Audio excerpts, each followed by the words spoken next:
세계 최첨단 정보기술 산업인 IT 산업을 장악하면서 애플사를 창립하여 세계적인 거부가 됐던 스티븐 잡스, 그가 췌장암에 걸려서 시한부 인생 살다가 마지막 죽기 직전에 이런 글을 올렸습니다. 나는 비즈니스 세상에서 성공의 끝을 보았다. 타인의 눈에 내 인생은 성공의 상징이었다. 하지만 일터를 떠나면 내 삶의 즐거움은 많지 않았다. 지금 병들어 누워 과거의 삶을 회상하는 이 순간 나는 깨닫는다. 정말 자부심을 가졌던 사회적 인정과 부는 결국 닥쳐올 죽음 앞에 아무 의미가 없다는 것을, 어둠 속에서 나는 생명 연장 장치의 녹색빛과 윙윙거리는 기계음을 보고 들으며 죽음의 신의 숨결이 다가오는 것을 느낄 수 있다. 이제야 나는 깨달았다. 생을 유지할 적당한 부를 쌓았다면 그 이후에 우리는 부와 무관한 더 가치 있는 것을 추구해야 한다는 사실을, 끝없이 부를 추구하는 것은 결국 나 같은 비틀린 개인만을 남긴다.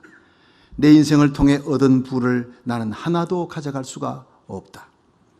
내가 가져갈 수 있는 것은 사랑이 넘쳐난 기억들 뿐이다. 우리가 현재 삶의 어느 순간에 있던 결국 시간이 지나면 우리의 삶이란 연극의 커튼이 내려오는 순간을 맞이하게 될 것이다. 참 의미심장하고 가슴이 아픈 그런 고백입니다. 여러분, 한 시대를 풍만했던, 이 한 시대를 풍미했던 한 거부의 죽음 앞에서 토해놓는 이 고백이 우리를 너무나 안타깝게 만든다는 사실입니다. 그 많은 부도, 그 많은 재물도 췌장암이라고 하는 그 조그마한 질병 앞에 아무 소용이 없었다는 것입니다. 스티브 잡스가 일생을 추구했던 세상의 부와 명예를 쌓아놓고 그런 죽음 앞에서 아무것도 가져갈 수 없다는 것을 마지막 죽음의 침상에서 깨달은 것입니다. 툴레이트입니다. 너무 늦었다는 것입니다. 더 가치 있는 것을 위해 살지 못한 안타까움을 죽음의 병실에서 후회하며 그렇게 죽어갔습니다. 천하를 얻어도 그 천하보다 더 귀한 것이 생명이라는 사실을 마지막 순간에야 깨닫게 된 것입니다.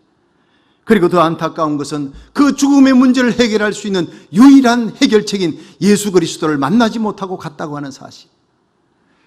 여러분, 왜 예수님께서 탄생하시던 날 그 들판에서 밤에 자기 양떼를 치는 목자들에게 천군 천사가 나타나서 내가 온 백성에게 미칠 큰 기쁨의 좋은 소식을 너희에게 전하노라 했습니다. 왜 그랬겠습니까? 그 큰 기쁨의 좋은 소식이 뭡니까? 바로 이 한 아기의 탄생으로, 메시아의 탄생으로 마귀의 세력이 결박당하고 사망의 그늘에 있던 자들이 생명의 빛으로 나오는 새 역사가 창조되기 시작한 날이기 때문인 줄로 믿으시기 바랍니다. 온 세상의 부를 다 얻어도 해결할 수 없었던 그 죽음의 문제를 해결하기 위해 예수님이 오셨다는 사실. 오늘 본문 마태복음 1장 23절에 보라, 처녀가 잉태하여 아들을 낳으리니 그 이름을 임마누엘이라 하리라 하셨으니 이는 번정한 적 하나님이 우리와 함께 계시다 함이라. 이 히브리어입니다. 임마누엘은 하나님이 우리와 함께 한다. 이 임마누엘에 세 가지 신비가 담겨 있습니다. 오늘 그 세 가지 신비를 생각하며 은혜 받는 시간 되기를 주의 이름으로 축원합니다. 첫째로, 예수 그리스도는 베들레헴 말구유에 태어나심으로 인생고에 대한 임마누엘을 하셨습니다. 우리 함께 누가복음 2장 10절에서 12절 읽습니다. 시작. 천사가 이르되 무서워 말라. 보라, 내가 온 백성에게 미칠 큰 기쁨의 좋은 소식을 너희에게 전하노라. 오늘날 다윗의 동네에 너희를 위하여 구주가 나셨으니 곧 그리스도 주시니라. 너희가 가서 강보에 사여 구유에 누인 아기를 보리니 이것이 너희에게 표적이니라 하더니 아멘. 여러분, 이 천군 천사가 들판에 있는 목자들에게 나타나서 했던 말이 뭐냐? 메시아가 온다. 그 메시아가 오는데, 탄생했는데, 구약에 예언된 메시아가 하나님 인간의 몸을 입고 오는데 그분이 말구유에서 탄생한다. 구유에서. 여러분, 아무리 가난해도 자기 자식을 구유에 뉘는 사람은 없습니다. 근데 우주를 창조한 그 전능하신 하나님이, 영광의 하나님이 이 땅에 인간의 몸을 입고 올 때 가난한 자도 태어나게 하지 않던 그 자기 자녀가 말구에서 태어나게끔 하나님께서 예정하셨다는 사실이에요. 왜 그랬을까요? 예수님은 근본이 전능하신 하나님이요 평강의 왕입니다. 그분이 이 땅에 오실 때 왜 냄새나는 말구유를 택하셨을까? 무거운 짐을 운반하는 차에서 바퀴가 제일 중요합니다. 엔진도 중요하고 모든 부속이 다 중요하지만 사실은 벤츠차가 아무리 멋있게 만들어져도 바퀴가 달려있지 않다, 못 가는 거예요. 예, 바퀴가 플랫됐다, 움직이지 못하는 거예요. 하나님께서 왜 인간의 몸을 입고 이 땅에 오셨을 때 가장 낮은 곳을 택하셨느냐? 냄새나는 마구간 말구유를 택하셨느냐? 바퀴가 되려 오신 겁니다. 저와 여러분의 죄짐, 인생의 짐, 인생고의 짐, 질병의 짐, 모든 짐을 짊어지시기 위해 예수님이 바퀴가 되려고 가장 낮은 곳에 오시는 겸손의 왕으로 마구간에 말구유에 태어나신 줄로 믿으시길 바랍니다. 그래서 빌립보 2장 6절에 보면 그는 근본 하나님의 본체시나 하나님과 동등됨을 취할 것으로 여기지 아니하시고 오히려 자기를 비어 종의 형체를 가져 사람들과 같이 되었고 사람의 모양으로 나타나셨음에 자기를 낮추시고 죽기까지 복종하셨으니 곧 십자가에 죽으심이라. 그렇습니다. 임마누엘은 모든 인생들의 인생고에 대한 임마누엘이. 예수님은 지구라고 하는 여간방에 잠시 머물고 떠나야 될 나그네 인생들을 그들을 천국으로 인도하기 위해 오셨습니다. 일생을 죄에 매어 죽음의 종로로 타는 인간들 살려주시려고. 여러분, 병들었다가 나와도 어차피 죽음은 옵니다. 그렇지 않습니까? 카터 대통령이 6개의 암이 다 났다고 자기 다니는 교회에서 발표할 때 온 성도들이 박수를 치고 그게 국민일보에 지금 크나타게 나왔습니다. 여러분, 하나님께서 영향력 있는 대통령을 살려주고 치유해서 복음을 전하고 살아계신 하나님을 간증케 하려고 하나님이 만든 이벤트인 줄 믿으시기 바랍니다. 그래도 카터 대통령 50년 내에 죽습니다. 병이 암병이 고침받아도 50년 내에는 어차피 죽을 인생, 그 죽음의 병을 누가 치료하겠느냐? 예수님밖에 없는 줄로 믿으시기 바랍니다. 히브리서 9장 27절에 한 번 죽는 것은 사람에게 정한이 지옥 그 다음에는 심판이 있느니라 했어요. 반드시 인생은 죽습니다. 어느 왕과 광대가 너무너무 친숙했어요. 왕 앞에서 이 광대가 한평생을 그 앞에서 광대 노릇을 하며 왕을 즐겁게 하니까 참 친구같이 되는데 그러다 보니 이게 넘어서는 안 될 선을 넘어서 왕 앞에 함부로 버릇없이 말하다가 죽을 죄를 지은 거예요. 신하들이 왕이여 저 사람은 죽어마땅한 죄를 범했습니다. 왕이 봐도요 이건 죽어야 될 사형감입니다. 그래서 광대에게 네가 죽을 방법을 택하라. 네가 나를 위해서 그렇게 잘 웃겼고 즐겁게 했으니 내가 너에게 죽을 방법은 내가 기회를 주겠다. 목 잘려 죽을래? 화형당해 죽을래?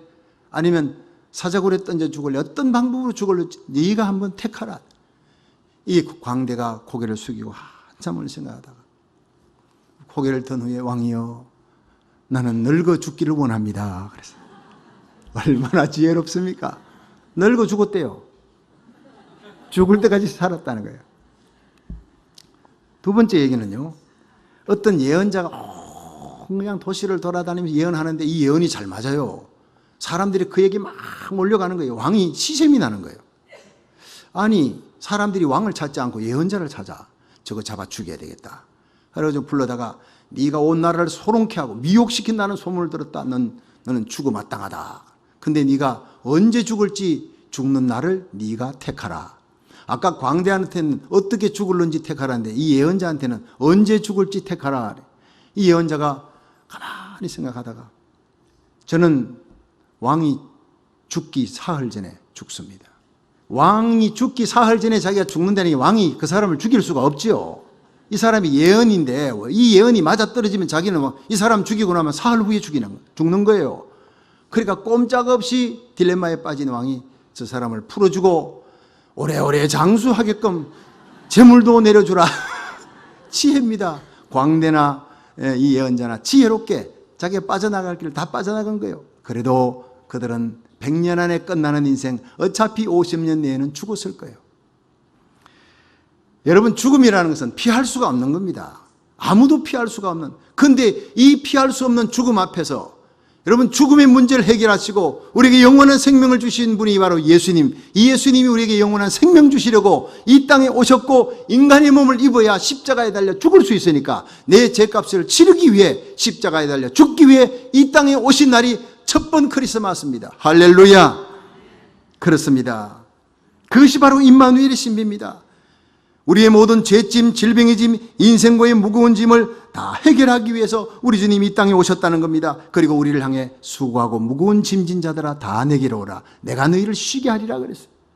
제가 대구에서 목회할 때 대구 불교 신도의 회장 한 분이 집사가 됐습니다. 그래서 제가 어떻게 해서 한평생 믿던 불교를 버리고 예수를 믿게 되었습니까? 했더니 목사님 제가 처음에 교회당을 들어왔을 때 저는 교회 어릴 때 다들 뭐 윤주일학회 때 여름 성경학교 성탄절에 빵 타러라도 가는데 자기는 안 갔다는 거예요.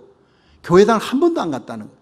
그런데 친구가 하도 교회 가자고 간곡히 권유해서 교회당 문턱을 처음으로 넘었습니다. 교회당 예배 시간 전에 앉아 있는데 보니까 강대상 오른쪽에 글씨가 왼쪽에 이렇게 있는데 오른쪽에 글씨가 아래로 늘어떨어져 있는데 수고하고 무거운 짐진 자들아 다 내게로 오라. 내가 너희를 쉬게 하리라. 그 글을 보는 순간 그냥 그 자리에서 눈물이 쏟아지기 시작해요. 예배가 시작되기도 전에 그 성경기절 마태복음 11장 28절 그 말씀을 보고 눈물을 줄줄 흘리기 시작했어요. 주체할 수 없었대요. 불교를 믿었는데 믿어도 끝이 없고 나의 죄짐, 질병의 짐, 인생고의 짐을 해결해 주지 못하더라. 여전히 나는 무거운 짐을 지고 있는데 수고하고 무거운 짐진 자들아 내게로 오라. 내가 너희를 쉬게 하리라. 그 예수님 앞에 무릎을 꿇고 그날 예수님을 영접하고 주님의 품에 안겼습니다. 할렐루야. 그렇습니다. 여러분, 이것이 바로 참된 위로예요. 정말 참된 위로, 영원한 소망, 큰 기쁨의 좋은 소식은 예수님께서 우리 곁에 오셨다는 사실입니다. 날마다 인생고에 허덕이는 우리의 짐을 벗겨주시기 위해 우리에게 오셨다는 거예요.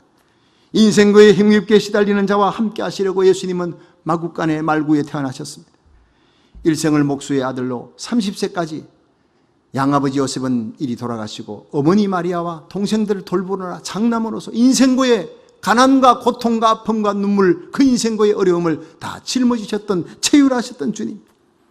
그래서 인간의 괴로움과 고통당하는 모습을 보면 주님은 불쌍히 여기셨다, 민망히 여기셨다는 단어를 씁니다. 주님의 눈에는 눈물이 가득했다는 겁니다. 체휼하는 것입니다. 쉰 파스코, 함께 느끼는 것입니다. 마가복음 1장에 한 문둥병자가 예수님 산에서 내려오시니까 왔어요. 우리를 고쳐달라, 불쌍히 여겨달라는 예수님께서 민망히 여기사 헤프사토, 그 사람에게 다가가서 어루만지셨다. 여러분, 이 어루만지시는 예수님의 모습, 그리고 예수님의 민망히 여기사 하는 그 불쌍히 여기는 마음, 그 마음이 스프랑크니스테이스라는 헬라어인데 애간장이 찢어지는 아픔을 함께 느꼈다는, 모두가 피하는 그 흉측한 문둥이에게 주님은 다가가서 마치 어린아이 환부를 어머니가 어루만지듯이 그 사람을 어루만지시고 내가 너를 낫게 하노라. 여러분, 예수님은 문둥병을 고치는 기적이요, 기적이 전에 예수님의 마음이 바로 불쌍히 여기는 마음, 안타까워하며 그 문둥이의 아픔을 함께 느끼던 그 마음이 하늘 보좌를 버리고 이 땅에 우리를 살리기 위해서 오신 하나님의 마음인 줄로 믿으시길 바랍니다.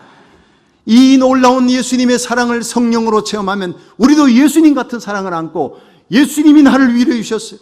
나의 모든 죄짐, 질병의 짐, 인생고의 짐을 지셨으니 이제 나도 인생의 짐, 내 이웃의 짐을 함께 지리라. 그들을 위로하리라. 위로자가 될 줄로 믿으시기 바랍니다. 며칠 전에 우리 교회 권사님 한 분이 날씨가 갑자기 추워졌습니다.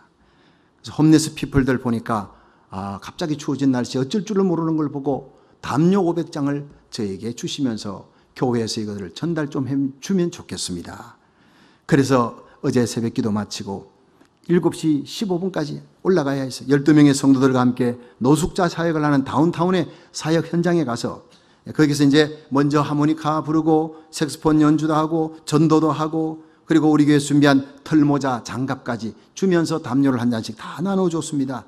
근데 두 번째로 가는 것이 바로 오전 10시가 되어서 두 번째 간 곳이 울타리 선교회를 운영하시는 나주옥 목사님의 교회였습니다.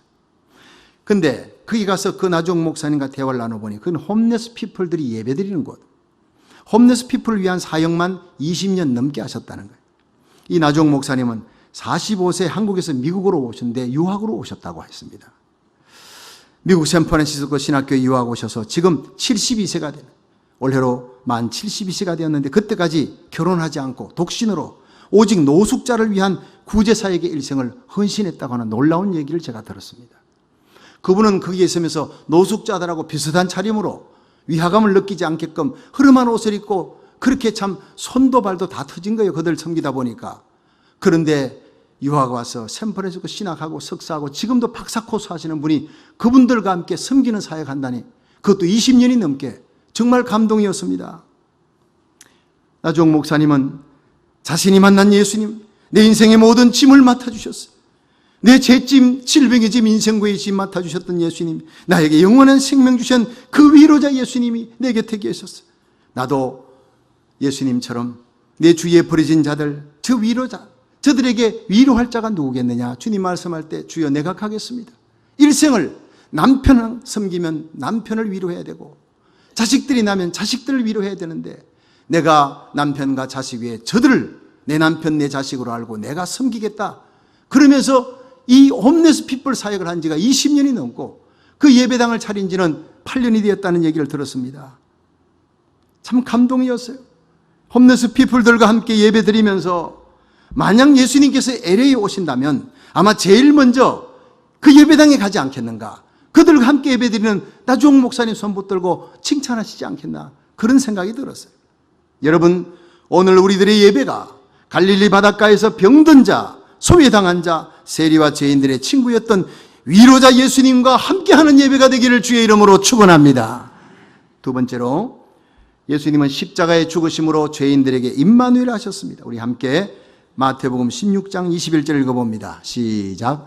이때로부터 예수 그리스도께서 자기가 예루살렘에 올라가 장로들과 대제사장들과 서기관들에게 많은 고난을 받고 죽임을 당하고 제3일에 살아나야 할 것을 제자들에게 비로소 가르치시니 아멘. 여러분, 성탄절의 시작은 마구간입니다. 말구유. 그러나 끝은 십자가입니다. 예수님은 길거리에서 나서 길거리에서 죽으셨다고 그렇게 한 신학자가 얘기했습니다. 그렇습니다. 우리는 따뜻한 방에서 병원에서 태어나지만 주님은 길거리에서 나셔서 길거리에서 돌아가신 분이에요. 낮고 천한 인생들을 위해 겸손의 왕으로 오셨습니다. 십자가를 향해 가시던 예수님은 요한복음 18장 37절에 내가 이를 위해 났고 이를 위해 세상에 왔노라 했어요. 인자가 온 것은 많은 사람의 대속물로 내 자신의 몸을 주기 위해 왔다고 했습니다. 이것이 임마누엘의 두 번째 이유예요. 요한복음 10장 15절에 아버지께서 나를 아시고 내가 아버지를 아는 같이 나는 양을 위해 목숨을 버리노라. 그렇습니다. 이 대속의 죽음을 저와 여러분의 모든 죄짐, 저주의 인생을 대신 맡아주시려고 임마누엘 하신 거예요. 주님의 성탄은 마지막이 십자가였습니다. 성탄이 십자가를 떠나서는 생각할 수 없다는 것을 알아야 합니다. 로마서 5장 8절에 우리가 아직 죄인 되었을 때 그리스도께서 우리를 위해 죽으심으로 하나님께서 우리에게 대한 자기 사랑을 확증하셨느니라. 그것이 바로 갈보리의 십자가인 줄 믿으시길 바랍니다. 그렇습니다. 말구에 놓인 아기는 그 예수는 하나님의 사랑이 죄인들을 향해 찾아오신 하나님의 구체적인 행동, 말구에서 십자가까지 하나님이 우리를 얼마나 사랑하시는지를 보여주는 사랑의 행동입니다. 그래서 예수님이 태어나기 700년 전에 이사야 선지자가 이렇게 얘기했습니다. 이사야 53장 5절에 그가 찔림은 우리의 허물을 인하며 그가 상함은 우리의 죄악을 인함이라. 그가 징계를 받음으로 우리가 평화를 누리고 그가 채찍에 맞음으로 우리가 나음을 입었느니라. 우리는 다 양 같아서 그릇 행하여 각기 제 길을 갔거니와 가서는 안 되는 길을 가는 거예요.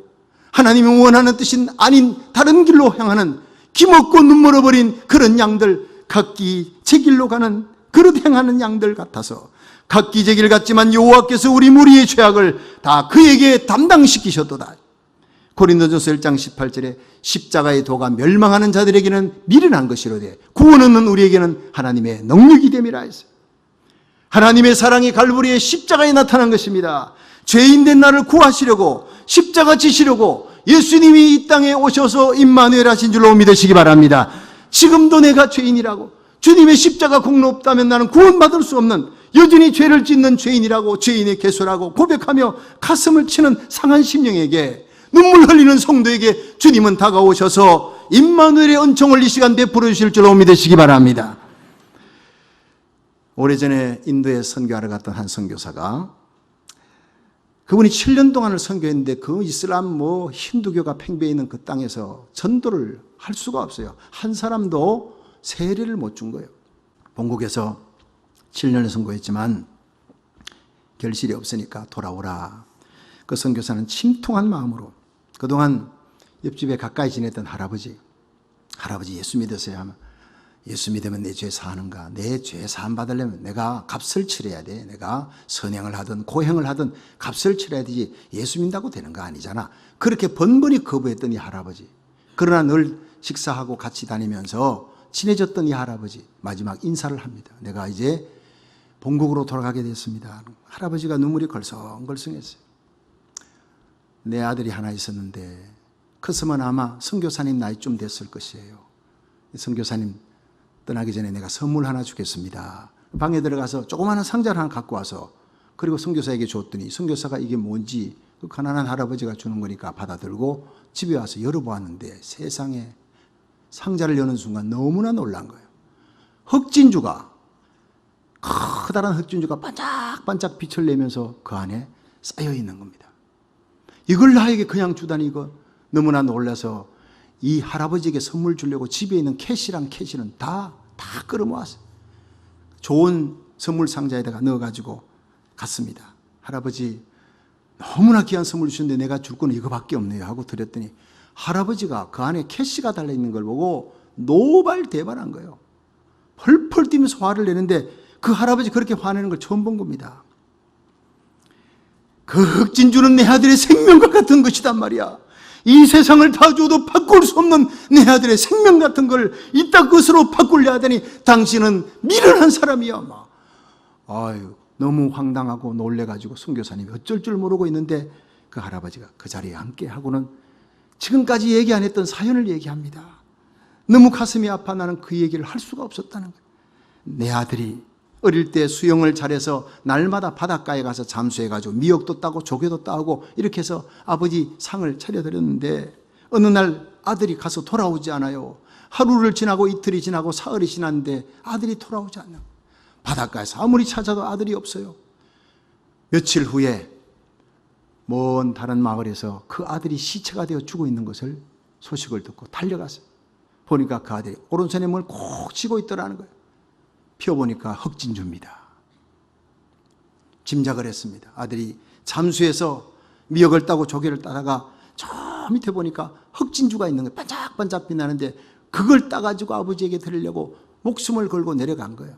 몇 번 시도하다가 마지막에 시도하고 잡긴 잡았는데 따긴 땄는데 올라오다가 질식해서 죽은 거예요. 그러나 흑진주는 꼭 손에 쥐고 그래서 장례를 치른 후에 그 흑진주를 아들처럼 소중히 여기고 보관했던 할아버지가 자기가 이제 얼마 남지 않아 살 날도 얼마 남지 않았고 자식도 없고 내가 자네를 내 아들같이 생각해서 멀리 떠난다니까 정이 들었는데 선물로 주었어. 그런데 어찌 이것을 돈으로 바꿀 수가 있는가. 아까 화를 낸 것은 내가 미안하지만 내 마음이 이런 것이라는 것을 차근차근 설명했습니다. 그때 선교사가 얘기했습니다. 할아버지 바로 그겁니다. 바로 그겁니다. 할아버지는 평소 예수님 믿으라니까 내가 죄를 용서받으려면 예수님 믿어 될 일이 아니고 내가 선행을 하든 고행을 하든 뭔가 하나님께 값을 치러야 된다고 안 받아들였는데 그 할아버지께서 받아들이지 아니하신 그 예수님이 바로 하나님의 독생자였습니다. 하나밖에 없는 하나님의 독생자 예수 그리스도를 하나님이 이 땅에 보내 십자가에 못 박혔습니다. 예수님의 십자가는 하나님의 아들의 생명입니다. 내 생명 건져주시려고 하나님이 우리에게 예수님 보내주셨는데 그 독생자를 지금 그냥 받아들이기만 하면 됩니다. 값을 치르려고 내가 뭔가를 고행이나 선행이나 할 때 하나님이 얼마나 펄펄 뛰며 진노하시겠습니까? 내 아들의 생명과 너의 고행과 선행으로 내가 막 바꿀 줄 아느냐? 미련하고 어리석은 것들이라 얼마나 화내겠습니까? 예수님을 그냥 받아들이세요. 온 우주를 주어도 바꿀 수 없는 하나님의 아들의 생명, 우리를 구원하기 위해 하나님이 거저 주신 선물입니다. 그날 그 자리에 할아버지가 무릎을 꿇고 눈물을 흘리며 예수님을 구주로 영접했다는 것입니다. 7년 만에 얻은 귀한 생명, 깨달음, 여러분 깨닫는 것이 이렇게 중요한 것입니다. 여러분 십자가에 죽으시려고 우리의 모든 죄를 사하시려고 임마누엘 하신 예수님을 이 시간 여러분의 가슴에 영접하고 일어날 수 있기를 주의 이름으로 축원합니다. 마지막 세 번째로 예수님은 부활하심으로 영원한 임마누엘이 되셨습니다. 우리 함께 요한복음 11장 25절 시작. 예수께서 가라사대 나는 부활이요 생명이니 나를 믿는 자는 죽어도 살겠고 무릇 살아서 나를 믿는 자는 영원히 죽지 아니하리니 이것을 내가 믿느냐. 아멘. 여러분 예수님이 십자가에 죽으시고 부활하지 못했다면 영원한 임마누엘이 될 수가 없습니다. 그러나 예수님은 죽음 가운데 3일 만에 살아나셨습니다. 할렐루야. 그리고 어제나 오늘의 영원토록 변함없는 사랑으로 우리 곁에 계시며 우리를 사랑하는 분인 줄로 믿으시기 바랍니다. 이 예수님이 내 심령에 오시면 영원한 임마누엘이 된다는 사실. 고린도서 15장 20절에 그러나 이제 그리스도께서 죽은 자 가운데 다시 살아 잠자는 자들의 첫 열매가 됐다 했습니다. 예수님의 부활이 장차 우리의 부활의 첫 열매인 줄 믿으시면 거기에 아멘. 예수님 재림하시는 날, 저리로서 산 자와 죽은 자를 심판으로 오시는 그날 우리는 영원한 임마누엘을 하게 될 줄로 믿으시기 바랍니다. 데살로니가전서 4장 16절에 주의 호령과 천상의 소리 하나님의 나팔로 친히 예수님이 하늘로 쫓아 강림하시리. 그리스도 안에 죽은 자들이 먼저 일어나고 우리들이 혼련히 변화되어 구름 속으로 끌어올려 공중에서 주님을 맞이하리라. 그리하여 영원토록 주와 함께 있으리라. 이 여러 말로 서로 위로하라. 이 말씀의 끝은 이 여러 말로 서로 위로하라. 성도들의 마지막 위로, 최상의 위로, 그것은 바로 예수님의 재림인 것입니다. 마라나타, 주님 오시면 사랑하는 아버지 어머니 먼저 하늘 날아갔던 우리의 자녀들 다 부활의 영광 가운데 만나게 될 줄 믿으시길 바랍니다. 그날 예수님은 완왕의 왕으로 오십니다. 그리스도 안에 죽은 자들과 잠자는 자들이 다 영광스러운 스피리추얼 바디, 부활의 몸, 신령한 몸으로 만날 것입니다. 주의 호령 가운데 이런 일들이 일어날 것입니다. 승리의 왕, 평강의 왕 다시 오십니다. 그분이 영원히 다스리실 것입니다. 예수 그리스도는 왕으로 옵니다. 철장 권세를 가지고 오십니다. 모든 죄와 사망 권세를 이기신 예수님께서 영원한 왕으로 다스리시기 위해 이 땅에 곧 오실 줄로 믿으시길 바랍니다. 그날을 바라보며 나그네 인생길 살아가는 성도들은 반드시 그리스도의 신부답게 의롭고 경건하게 살아야 합니다. 하늘을 바라보며 살아야 합니다. 슬기로운 타처처녀처럼 등잔에 믿음의 기름, 소망의 기름, 사랑의 기름 보이지 않지만 그것을 가득히 담고 여러분이 불꽃처럼 타오르는 예배와 찬양드리다가 기도하다가 우리 주님 만날 수 있기를 주의 이름으로 축원합니다. 첫 번 성탄의 아기 예수를 만나 경배한 목자들처럼, 경건한 시몬과 안나 선지자처럼, 동방에서 온 박사들처럼 하늘을 바라보며 주님을 사모하며 하늘의 위로를 기다리며 우리에게 주신 사명 잘 감당하다가 우리 주님 만날 수 있기를 주의 이름으로 축원합니다.